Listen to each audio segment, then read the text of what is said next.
tiket masuk di long itu ditanggung oleh bank terkait, sehingga kita mendapatkan keuntungan dari piutang, dana yang kita simpan di bank. Baik, mungkin ada yang berkata, Ustaz, bank itu kan kaya raya, duitnya sangat banyak, triliunan.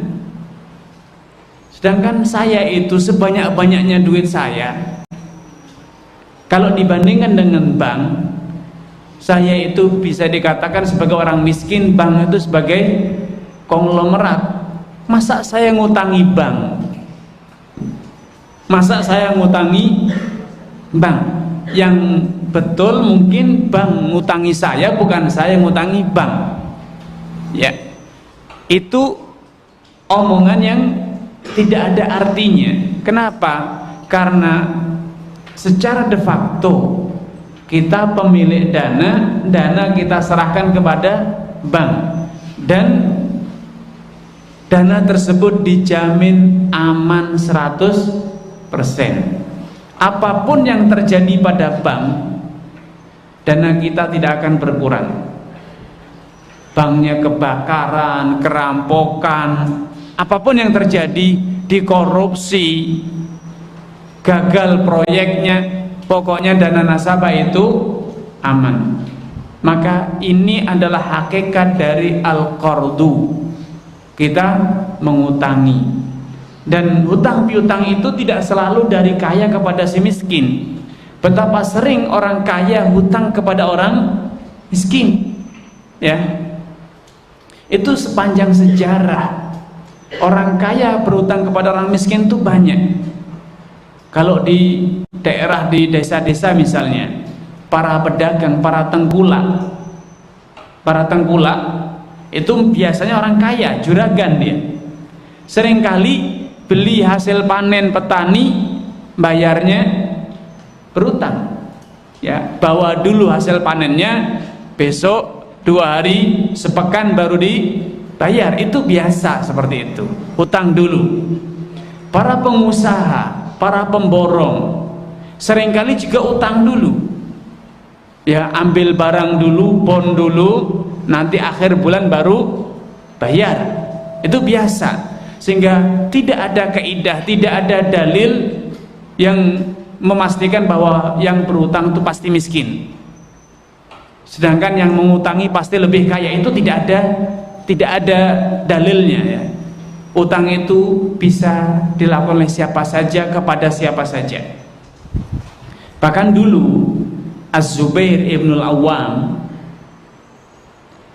itu seorang saudagar kaya raya, sahabat Nabi, termasuk al-asyrah mubasysyirin bil jannah. Dia saudagar kaya raya, tapi hutangnya itu sebesar 2 juta dirham, alfai dirham dalam biografinya. Ketika beliau meninggal dunia, itu utang beliau yang belum terbayar 2 juta dirham. Kok bisa segitu besar utangnya? Untuk apa dia? Bukan karena dia butuh, tetapi dulu banyak orang-orang itu nitip barang, nitip uang kepada beliau. Az-Zubair mengatakan, kalau nitip saya tidak mau. Kenapa? Kalau nitip kemudian hilang atau saya lupa, maka saya tidak berkewajiban mengganti. Kasihan kalian kasihan, maka lebih baik utangkan saja kepada saya, sehingga kapan saja Anda butuh saya bayar. Apapun yang terjadi pada saya, Anda akan mendapatkan uangnya kembali utuh. Maka sehingga beliau tidak pernah mau menerima titipan, wadiah tidak mau. Kalau ada orang menitip barang, beliau katakan jadikan utang saja, sehingga pada saatnya engkau butuh akan aku ganti utuh, tidak akan berkurang. Saking banyak yang nitip dan ditolak, beliau konversi dijadikan utang saja, sampai jumlah hutang beliau itu sebesar 2 juta dirham. Ketika beliau meninggal, beliau telah berwasiat agar sepertiga hartanya disedekahkan kepada fakir miskin. Maka putra-putranya menjalankan wasiat ini. Ketika meninggal, sepertiga harta Zubair diambil untuk diserahkan kepada fakir miskin. Kemudian hutang-hutang tersebut dilunasi, ya, yang 2 juta dirham itu dilunasi. Setelah semua hutang dilunasi, wasiat telah ditunaikan, tiba saatnya berbagi warisan. Beliau meninggal dengan meninggalkan 4 orang istri, ya, meninggal istrinya itu berjumlah 4 orang. Sudah belajar ilmu waris ya? Belum?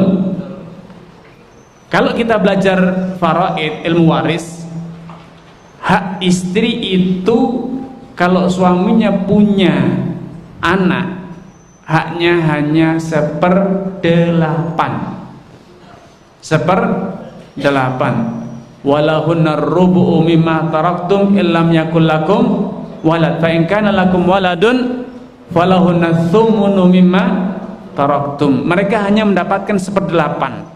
1/8 itu dibagi kepada 4 orang. Nah, ternyata masing-masing dari istri Az-Zubair yang berbagi 1/8 itu mendapatkan warisan sebanyak 2.200.000 dirham.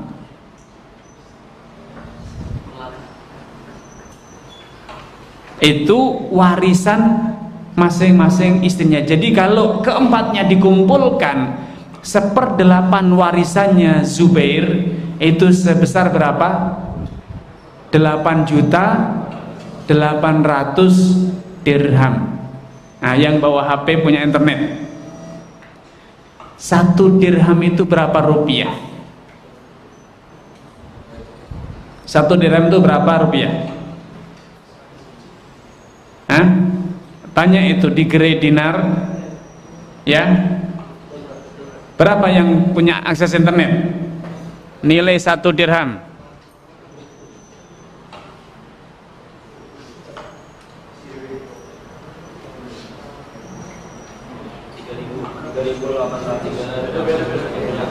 Bukan dirham Emirat ya.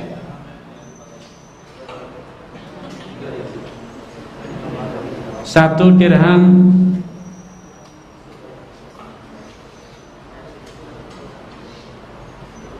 dinar di situsnya Antam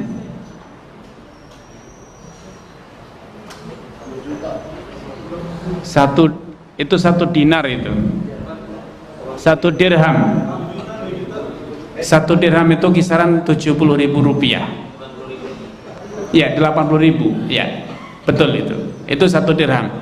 80.000 dikalikan 2.200.000 dirham.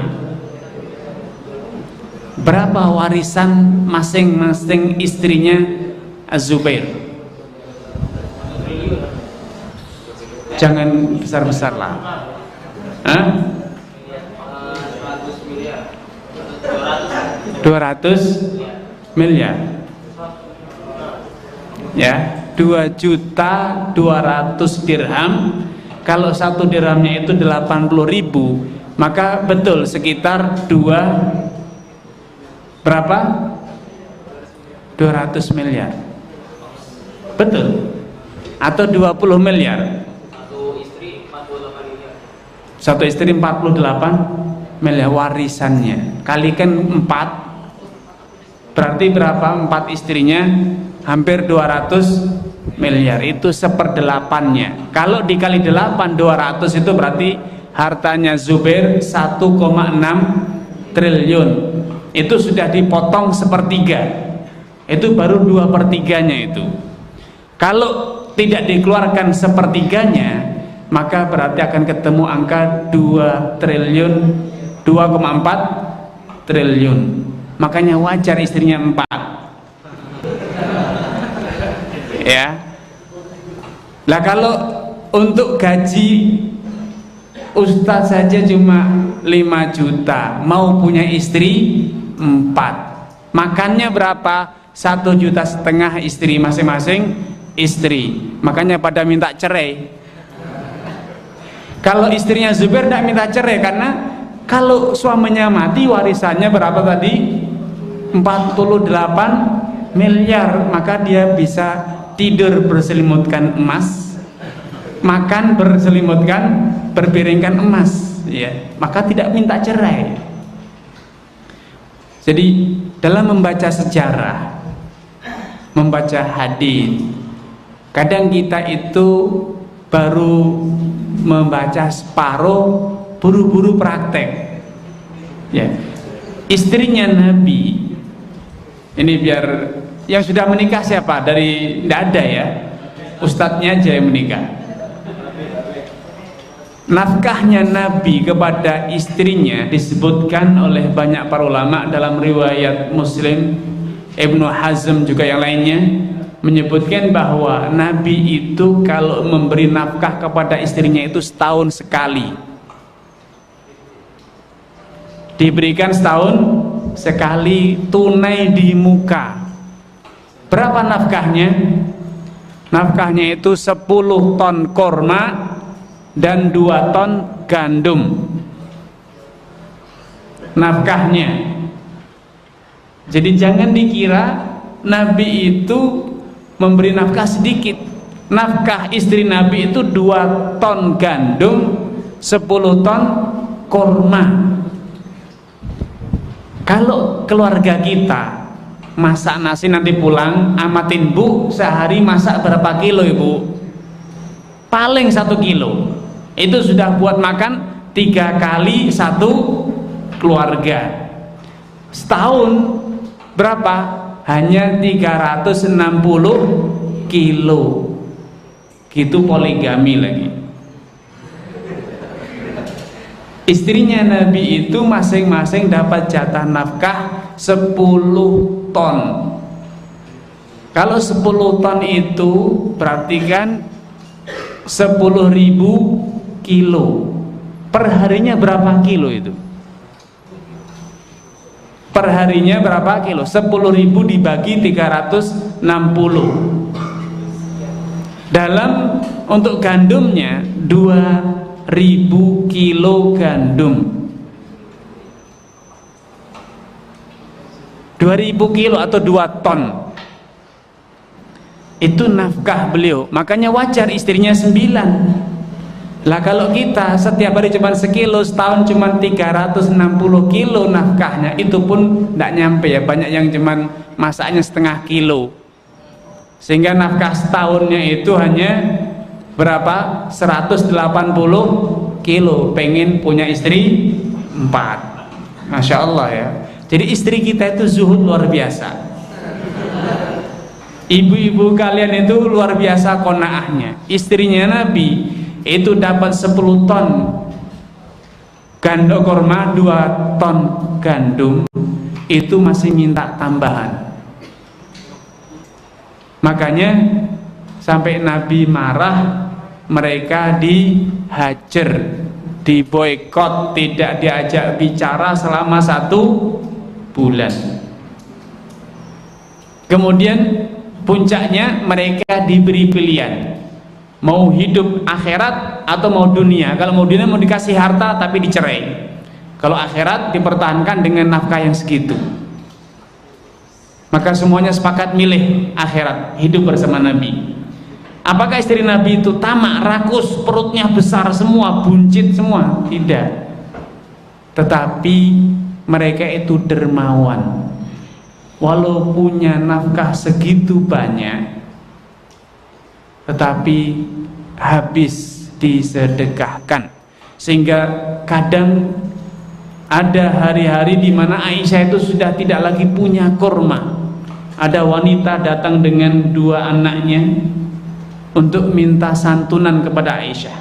Aisyah cuma punya 1 biji kurma. Dari 10 ton hanya tersisa 1 biji. Bukan dimakan sendiri oleh Aisyah, tapi apa?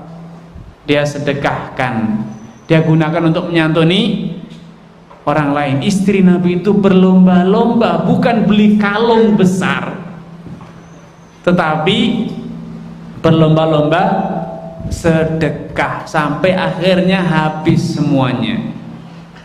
Ya, jadi mereka nuntut tambahan nafkah itu bukan karena rakus, bukan karena ingin punya kalung besar, kurmanya dijual, digunakan beli kalung, gelang, tidak. Tapi mereka semangat untuk sedekah, sedekah, sedekah, sedekah sampai habis, minta lagi, sedekah lagi. Tapi tentu wanita beda dengan laki-laki. Nabi tidak ingin, walaupun nafkah itu disedekahkan, Nabi tidak ingin istrinya hanyut dalam satu amalan saja. Ada amalan lain yang lebih penting dibanding sedekah kepada fakir miskin, yaitu untuk biaya jihad fisabilillah. Maka Nabi tidak turuti keinginan para istri-istri beliau, ya. Tapi kita kembali kepada tema kita, agar adik-adik tidak mudah-mudah poligami, ya. Nanti pulang ke rumah lapor pada ibu, Bu, di Jember aman. Kenapa? Ustadznya tidak memotivasi poligami. Poligami bagus, boleh, sunnah bagi yang mampu. Tapi kalau yang tidak mampu jangan dipaksakan, tapi sering-sering puasa. Yang bujang saja kalau tidak mampu disuruh puasa, apalagi sudah punya istri. Kalau masih belum cukup, ya puasa, tidak apa-apa, tidak ada salahnya. Kalau memang belum mampu, daripada memaksakan poligami, maksud hati ingin punya 2 istri, tapi apa boleh dibuat kalau ternyata malah tidak punya istri sama sekali. Ya, tapi kita kembali kepada tema kita, riba di masyarakat. Ya, masih banyak bentuk-bentuk riba yang kita tidak sadari. Kalau adik-adik ke bank, ya, di bank sambil nunggu pelayanan, seringkali disajikan 1 gelas atau 1 mangkok permen. Kata customer service-nya, silakan Pak permennya, gitu kan. Ya, permen-permen itu adalah bagian dari riba. Kenapa? Itu adalah diberikan kepada nasabah. Nasabah itu statusnya menghutangi bank, sehingga apapun yang diberikan oleh debitur, oleh orang yang berhutang kepada kreditur, itu adalah bunga. Seringkali ada undian umroh, undian motor, ya. Seringkali ada parsel. Kalau lebaran, karena dananya besar dari bank, itu kirim parsel ke rumah. Itu semuanya adalah bagian dari riba. Karena kaidahnya kullu qardin jarra naf'an fahuwa riba. Setiap piutang yang membawa keuntungan, mendatangkan manfaat kepada siapa? Kepada yang menghutangi, maka itu adalah riba. Itu adalah riba, ya. Sehingga kalau kita punya dana di bank, jangan manfaatkan parselnya, jangan ikuti undiannya, undian umroh atau yang lainnya. Tapi Ustaz, walaupun tidak diikuti, tapi tahu-tahu nama kita keluar, ya. Tahu-tahu diberi, tahu-tahu dikirimi ke rumah parcel, tahu-tahu dikirimi gift berupa ada mungkin potongan kuku, gunting, macam-macam, ya, sebagai upaya bank agar kita loyal, tidak memindahkan dananya dari bank tersebut. Ya, itu semuanya adalah riba, tidak boleh digunakan. Tapi kalau ternyata dikirimkan ke rumah, maka jangan digunakan, tapi disedekahkan. Kalau dapat undian mobil, sebagian orang dapat Innova dapat Avanza, dapat motor, undian, dapat umroh. Apa yang dilakukan? Jangan digunakan, salurkan kepada kaum fakir miskin. Kenapa? Karena undian itu bagian dari keuntungan yang diberikan kepada nasabah, sehingga itu adalah riba. Kullu qardin jarra naf'an fahuwa riba. Setiap piutang yang mendatangkan keuntungan itu adalah riba. Baik. Di antara praktek riba yang juga sering terjadi di masyarakat, kita tidak sadari, bahkan kita menikmatinya. Ketika kita menggunakan uang elektronik top up dengan berbagai macam mereknya, top up itu adalah bagian dari pengembangan sistem keuangan modern. Kalau dulu uang itu dinar dan dirham menjadi uang giral, bergeser lagi menjadi uang elektronik. Dengan uang elektronik ini kita bisa bertransaksi seperti kita bertransaksi dengan apa? Dengan kartu debit. Ya, kalau kartu debit itu harus digesek. Kalau uang elektronik sekarang cukup dengan barcode. Ya, dipindai di barcode-nya atau memasukkan kode tertentu, PIN. Ya, kalau kita transaksi di aplikasi, maka top up kita itu akan terpotong ketika kita melakukan transaksi. Nah, di aplikasi-aplikasi yang ada, seringkali dibedakan antara customer yang bertransaksi dia memiliki top up dengan atau dari customer yang transaksinya tunai, tidak top up dulu. Sehingga kalau kita top up ada potongan 10%, bebas ongkos kirim. Ya, kalau transaksinya tunai harganya utuh tanpa bebas ongkos kirim, maka ini semuanya adalah riba. Kenapa? Karena ketika kita top up dana di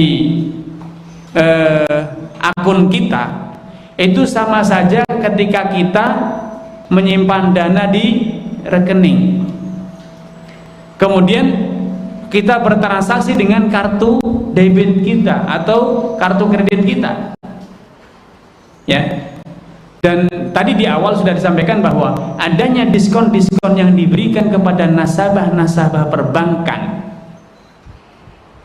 dinyatakan oleh para ulama kontemporer itu semuanya adalah riba, karena diskon itu akan dibayarkan oleh siapa? Oleh bank yang menerbitkan kartu debit kita sebagai imbalan, sebagai keuntungan yang diberikan oleh bank atas dana yang tersimpan di rekening kita. Demikian pula ketika kita top up. Ketika kita top up itu tak ubahnya ketika kita sedang deposit. Sehingga ketika kita top up itu sama saja kita punya sejumlah dana yang terhutang di penyedia aplikasi. Maka kalau ternyata pembayaran kita dengan non tunai karena kita top up, ya, dengan menggunakan potong deposit kita, top up kita, maka berarti kita telah mendapatkan keuntungan dari piutang.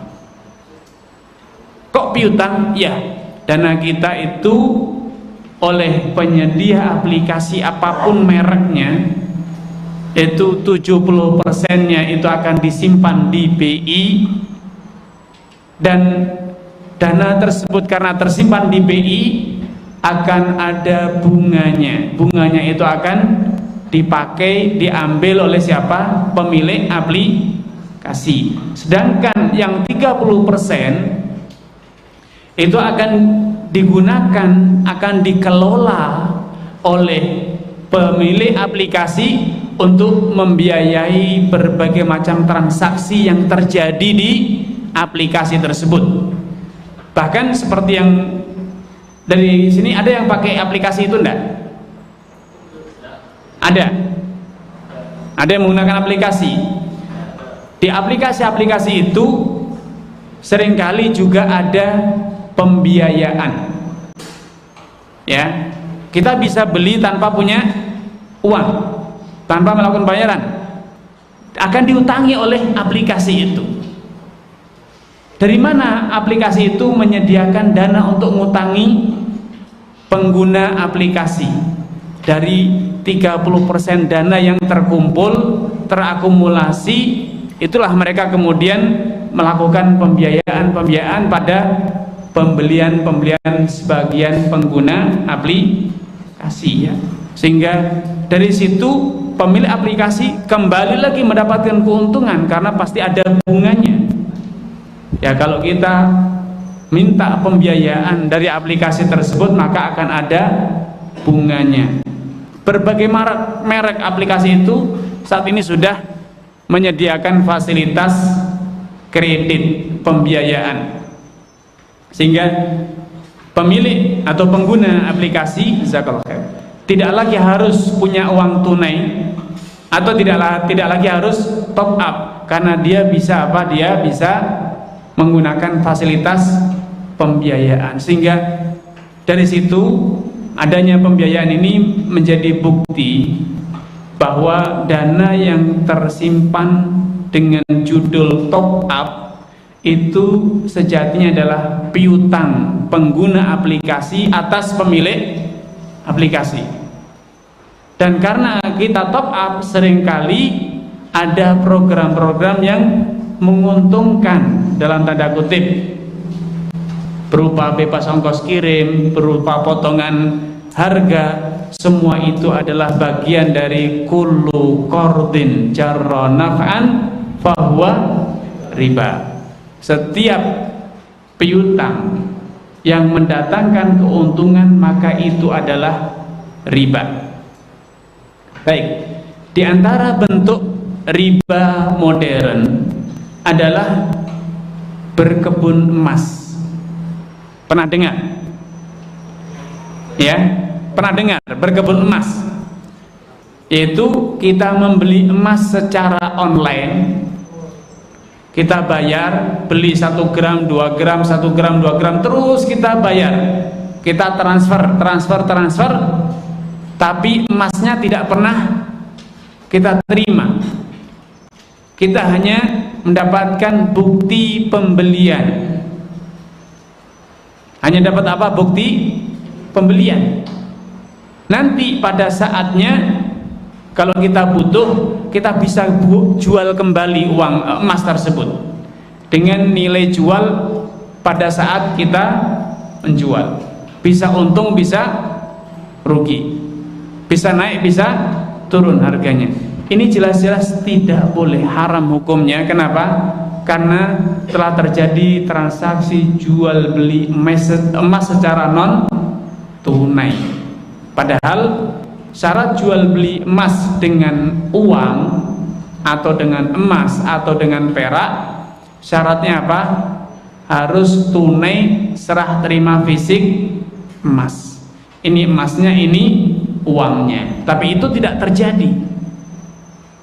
Makanya nama-nama yang keren, berkebun emas, investasi emas, kemudian dagang emas, jual beli emas yang dilakukan secara online itu bisa dipastikan semuanya riba.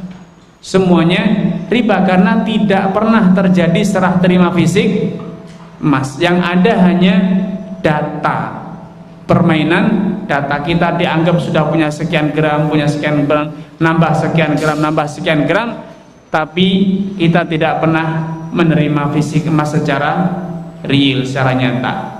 Dan ini sepakat para ulama itu terlarang. Kenapa? Karena jual beli emas secara non tunai. Ya.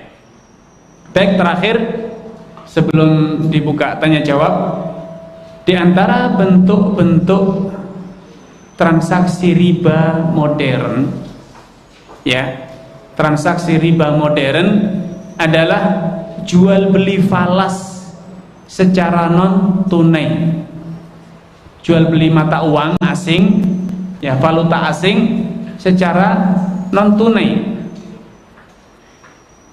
Sebagian aplikasi, ya, lagi-lagi aplikasi yang memang dibangun untuk jual beli valuta asing,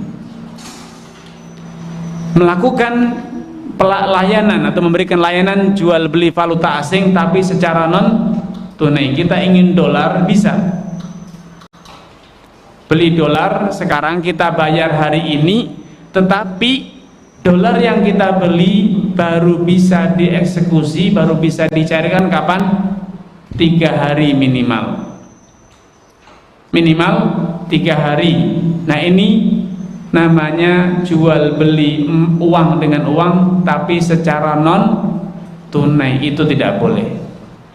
Andai transaksi itu dilakukan secara tunai, transfer, saya transfer rupiah, dia transfer dolar ke rekening dolar saya, sehingga setelah deal saya enter, dia enter, saya langsung bisa eksekusi, saya langsung bisa ambil dolarnya, maka tidak masalah itu. Tetapi di sebagian aplikasi, sebagian program yang itu juga secara online, ya, jual beli valuta asing itu dilakukan secara non tunai, maka ini termasuk riba yang terlarang, tidak boleh. Kalau jual beli mata uang, mau sama mata uangnya atau beda, syaratnya harus tunai. Syaratnya harus tunai. Sehingga kalau kita sudah transfer sekarang, dia transfer sekarang, maka harus bisa segera dieksekusi. Kalau tidak bisa dieksekusi kecuali setelah sekian hari, maka pastikan itu adalah riba. Ya, termasuk tadi, ya, jual beli emas online. Pedagang emas kadang dia telepon kepada juragannya, suppliernya, misalnya di Surabaya atau di Jakarta, ada stok emas enggak?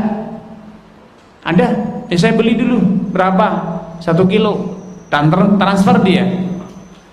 Kalau sudah transfer, baru dia pergi ke Surabaya ambil emasnya. Ini riba. Kenapa? Karena jual beli emas secara non tunai, tidak boleh. Solusinya gimana? Solusinya datang dulu ke Surabaya. Kalau sudah tahu ada emasnya, lakukanlah jual beli menggunakan mobile banking atau internet banking, atau jual beli tunai di hadapannya, ini emasnya dan ini uangnya. Tapi kalau via telepon, email, WA, maka bisa dipastikan itu semuanya tidak mungkin memenuhi kriteria jual beli emas yang dipersyaratkan harus tunai. Baik, ini mungkin dari saya. Selanjutnya mungkin ada yang mau ditanyakan, silakan. Syukran, jazakumullah khairan ala fadilatul ustaz. Wa nasallallahu jalla wa ala an yaj'alana mimman yastami'u al-qawla fayattabi'una ahsana. Wa al'an naftah lakum majal li su'al wa li kulli faslin rajulun rahib, wa in amkana al-waqt naftah lil akhar. Soal awal. Tafadhal, udhkur ismak.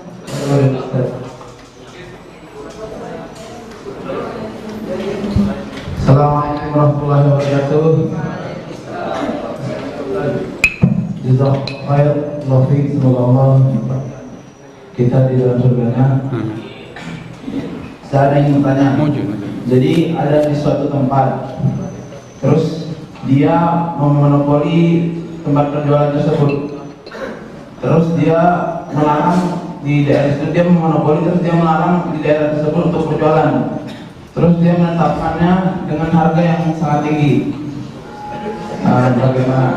Sama juga tentang saham, bagaimana ini? Ya. Baik. Monopoli itu suatu perbuatan yang terlarang. Rasulullah SAW bersabda, la yahtakiru illa khati'. Tidak ada orang yang memonopoli kecuali dia itu telah berbuat dosa. Namun perlu diluruskan antara memonopoli dan tidak memberi izin, beda.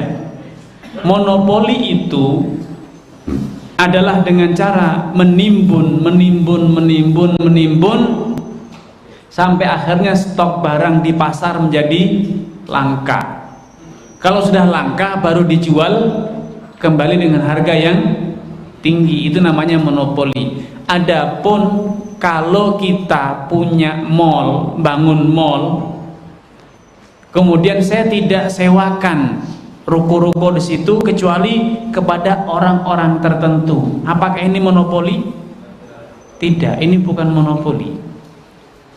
Ini namanya kewenangan, hak dan kewenangan. Ini tempat saya, bebas, saya larang siapapun untuk berjual beli di sini. Seperti yang terjadi di stasiun, bandara, terminal, di mana tidak sembarang orang bisa berjualan di sana. Akibatnya karena yang berjualan itu mungkin hanya satu tempat, akhirnya harganya lebih mahal. Antum kalau naik kereta api, tidak ada yang boleh jualan di dalam kereta api. Kalau antum naik pesawat, tidak ada yang boleh berjualan di pesawat, hanya dia saja. Apakah itu monopoli? Secara hukum syar'i tidak, walaupun secara definisi dagang itu bisa dikatakan sebagai monopoli. Tetapi kita berbicara tentang hukum Islam, bukan hukum dagang internasional. Praktek semacam itu tidaklah terlarang, boleh, sah-sah saja. Ini pesawat saya, ini kereta saya berhak untuk melarang siapa saja berjualan. Walaupun dulu ya, kalau antum tahu di KRL, di kereta-kereta itu banyak pedagang asong sembarangan ya. Kemudian ditertibkan tidak boleh ada yang berjualan lagi. Banyak orang yang mengatakan itu monopoli. Ya terserah saya, itu adalah kereta saya, itu bukan monopoli ya. Sebagaimana misalnya di tempat-tempat wisata, ke Ancol, ke Dupan atau kemana saja, pengelola berhak melarang siapa saja berjualan. Itu tempatnya dia, dan dia juga berhak untuk membatasi siapa saja yang mau berjualan di sana. Itu hak dia. Tetapi apakah dia boleh semena-mena air mineral dijual dengan Rp50.000? Tentu tidak. Ada aturan mainnya dari Dinas Perdagangan, ada aturannya. Pasti akan ditertibkan, tapi itu tidak memenuhi kriteria monopoli secara tinjauan syariat yang disebut dengan ihtikar. Wallahu ta'ala alam.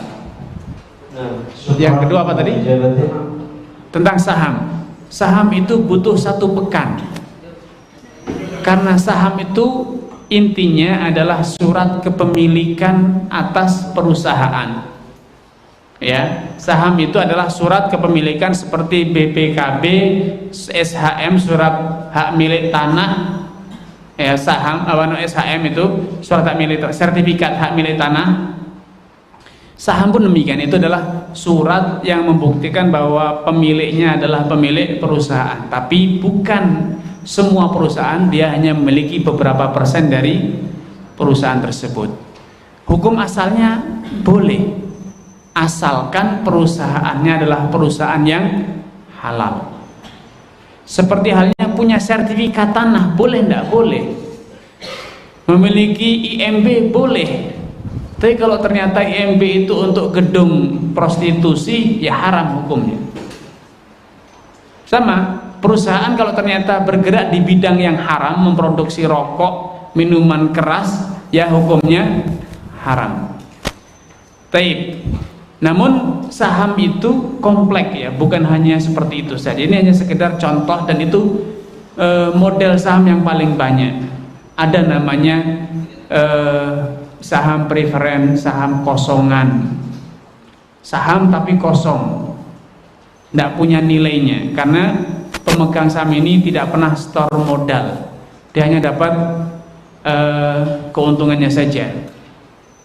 Kemudian ada juga yang diistilahkan dalam bahasa dengan sahmul imtiaz, saham prioritas. Para pemegang saham ini akan terus dapat keuntungan dividen walaupun perusahaan rugi. Kan lucu ya, perusahaan rugi kok pemegang saham bisa dapat keuntungan. Ya, mereka adalah orang-orang yang memiliki saham prioritas, karena mereka para pendiri pertama, sehingga mereka berbuat semena-mena. Perusahaan rugi pun mereka tetap dapat dividen. Dan masih banyak lagi perincian-perincian saham, ya, sehingga tidak mungkin kalau kita rinci pada kesempatan kali ini. Makanya kuliah di sini insya Allah ada mata kuliah yang namanya fiqhun nawazil, fikih kontemporer. Itu akan dipelajari di mata kuliah tersebut, ya. Jadi tidak perlu saya sebutkan semua, nanti tidak mau kuliah di sini lagi. Ya, yang lain silakan. Syukran ala ijabatihi wa la nafta lil fasilitasi wal hadi asyar. Nabda bil fasilitasi.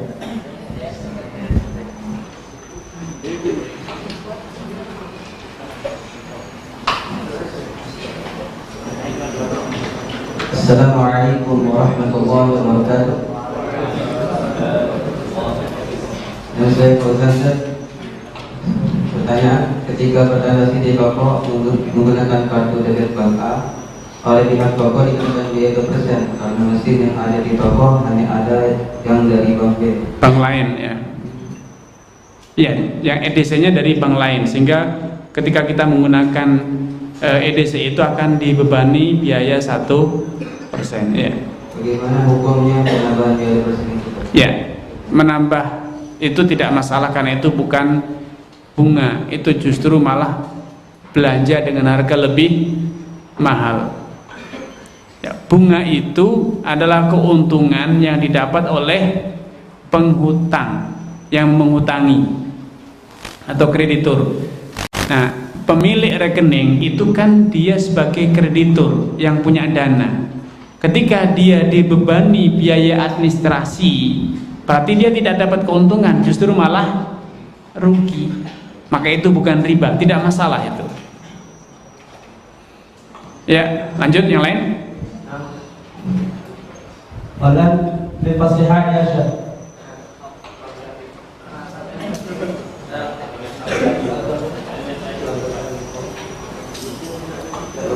Assalamualaikum warahmatullahi wabarakatuh. Bismillahirrahmanirrahim. Saya ingin bertanya, apa hukum hadiah yang diberikan saat masih berhutang? Ya. Hadiah yang diberikan kepada yang menghutangi atau kepada yang dihutangi. Kalau yang hadiah itu diberikan kepada yang berhutang, maka halal, karena itu orang baik. Andi di kelas ini semuanya kalau ngutangi seperti itu, Masya Allah, antum ini baik sekali, berhutang kepada saya ini saya kasih hadiah.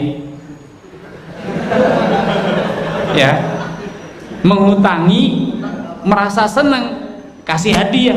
Antum kok percaya sekali sama saya, husnudzon, datang ke saya, ngerti kalau saya lagi punya uang, Masya Allah, antum pengertian nih, saya kasih hadiah.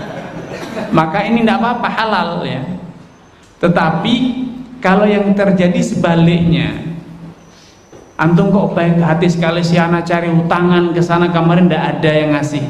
Nah, antum kok ngasih, percaya kepada saya, ngutangi. Maka memberi hadiah kepada kreditur yang menghutangi itu riba. Itu tidak boleh. Kecuali bila sebelum berhutang memang sudah terjadi kebiasaan hadiah menghadiahi, seperti saudara kalau safar pulang membawa oleh-oleh dikasih, itu tidak masalah, karena hadiah ini diberikan bukan karena piutangnya, tapi karena memang saudara, tetangga. Kalau pulang safar bawa oleh-oleh dikirimi, masak lebih dibagi, sebelum berutang pun seperti itu kebiasaannya, sehingga dia berutang tidak merubah gaya hidup, maka itu tidak masalah ya. Tapi kalau kemarin-kemarin tidak pernah ngasih hadiah, setelah diutangi ngasih hadiah, maka hadiah itu adalah riba, tidak boleh diterima ya. Wallahu a'lam. Silakan yang lain.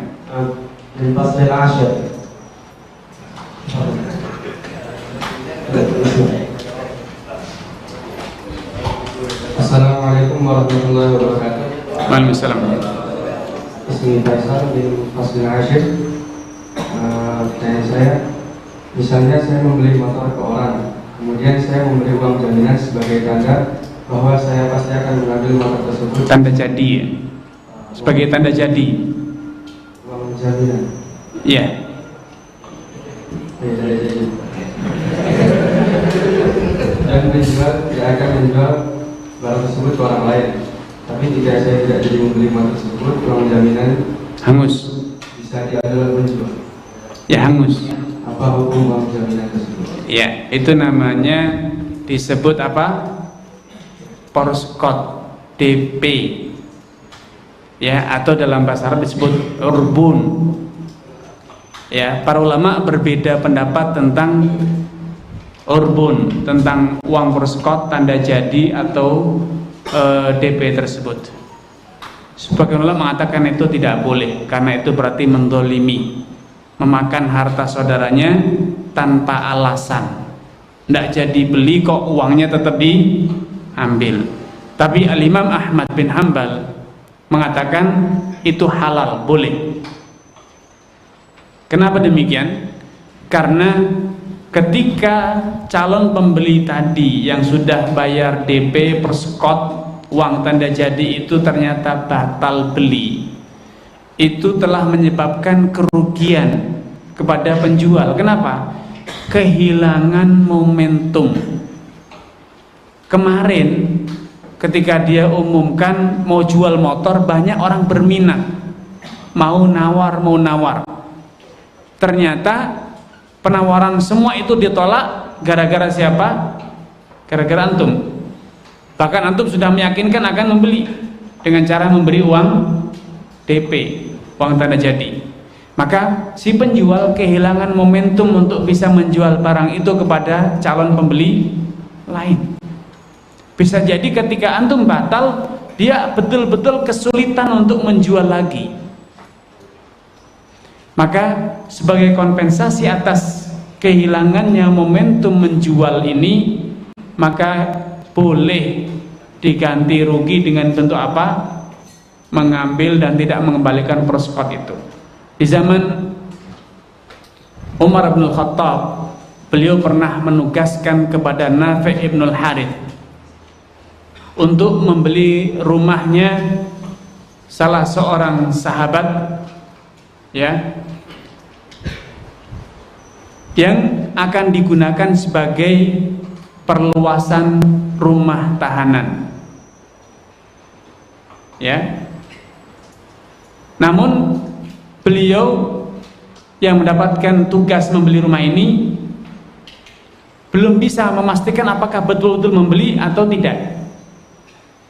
Dia memberi uang DP dulu sebesar 4.000 dirham. 4.000 dirham. Beliau berkata kepada penjual, ya, kalau ternyata pembelian ini disetujui oleh Khalifah Umar bin Khattab, maka 4.000 itu bagian dari nilai rumah. Kalau ternyata pembelian ini tidak direstui oleh Khalifah Umar bin Khattab, maka 4.000 ini akan menjadi milikmu, wahai penjual, yaitu Sufwan bin Umayyah. Sufwan bin Umayyah. Maka sepakatlah mereka dengan transaksi sesuai dengan perjanjian ini. Dan ternyata akhirnya Umar bin Khattab menyetujui pembelian ini.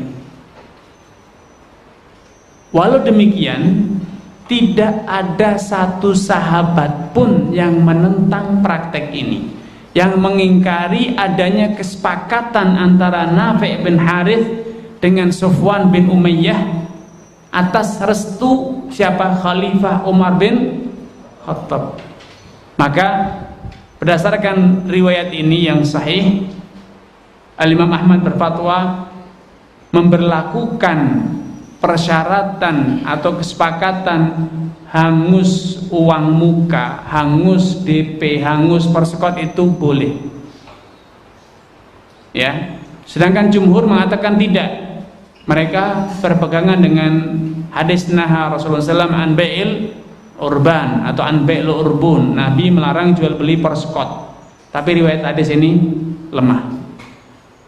Ya. Dan wallahu ta'ala alam, para ulama kontemporer zaman sekarang lebih cenderung untuk mengikuti mazhabnya Al-Imam Ahmad bin Hanbal, termasuk orang Indonesia yang notabene bermadzhab Syafi'i tetapi prakteknya menggunakan mazhab Hambali, membolehkan dan bahkan praktek secara langsung kalau ada DP gagal beli maka DP-nya hangus. Ini dipraktekkan di negeri kita walaupun negeri kita bermadzhabkan apa? Mazhab Syafi'i. Ya. Tapi mungkin satu lagi pertanyaan terakhir. Soal terakhir karena min al-asatidah minkum mayasat. Amal ustaz lana dan lahu. Khala min at-tulab. Itu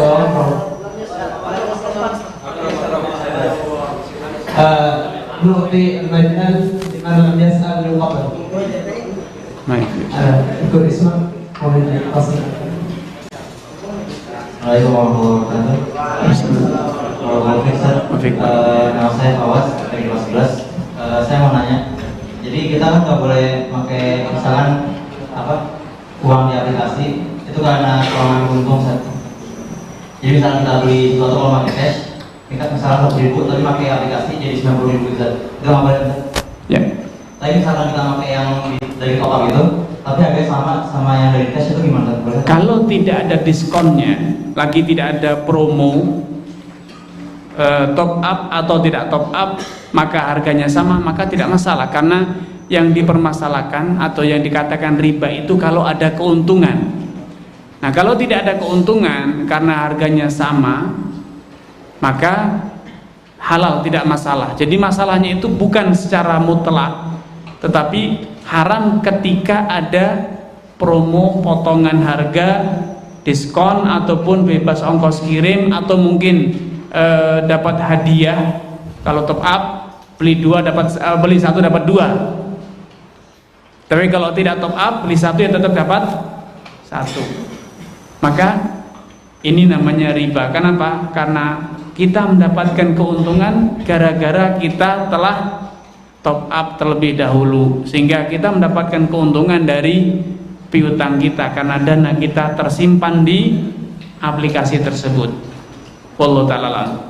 Baik, qabla nahtim hadhihi qala Rasulullah sallallahu alaihi wasallam tahabbu wa indana qalilun min al-hadiyah wa ala fadilati ustaz yusran alaikum an tataqaddam bi ta'il hadiyah ila ustaz Subhanallah Muhammad Arif bin Badi wa alaihi falyatafaddal mashkur majura. Barakallahu fiikum.